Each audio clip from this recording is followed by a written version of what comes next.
Hi friends, welcome to my channel.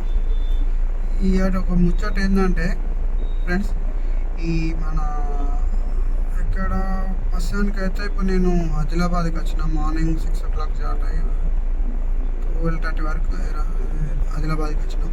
మధ్యలో ఒక విచిత్రమైన బోర్డు చూసిన, దానివల్ల నేను అంత అస్వెట్ అయినా. అది మీతో షేర్ చేసుకుందామని వచ్చిన.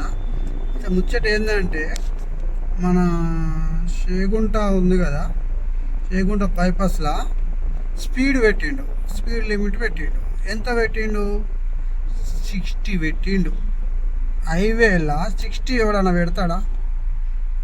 మరి వాడు ఎట్లా ఆలోచించి పెట్టిండో మనకు తెలియదు. కానీ మళ్ళా 60 స్పీడ్ కూడా దగ్గరకు వచ్చాక తెలుస్తలేదు. మినిమం 100 ఉంటుంది అనుకుంటాం, కానీ 80 ఉంటుంది అనుకుంటాం, కానీ 60 పెడతారని అనుకుంటాడా? దగ్గరకు వచ్చి చూసేదాకా అది కనిపిస్తలేదు. మళ్ళీ ఒక దురదృష్టం ఏంటంటే, 60 స్పీడ్ అనేది రాసేది రోడ్ మీద కూడా రాసిండు, కానీ అది ఎటు రాసిండు తెలుసా?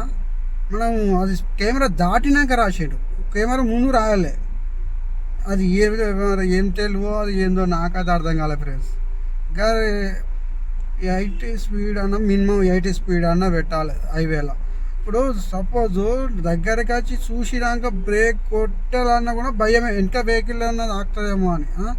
కొత్తోడైతే ఆగమవుతాడు కదా, అటు స్పీడ్గానే చూసుకోవాలన్నా, ఇటు వెనక బండిని చూసుకోవాలన్నా, వాడు బ్రేక్ చేసుకోవాలన్నా, లేకపోతే వెళ్ళిపోవాలన్నా, ఇన్ని మైండ్లో తిరుగుతాయి ఒకటేసారి వానికి. ఆ టెన్షన్లో యాక్సిడెంట్లు అయ్యే అవకాశాలు కూడా ఉంటాయి. గట్లా పెడితే ఏందన్నట్టు, అంటే ఎటు చేసి పబ్లిక్ని పిచ్చి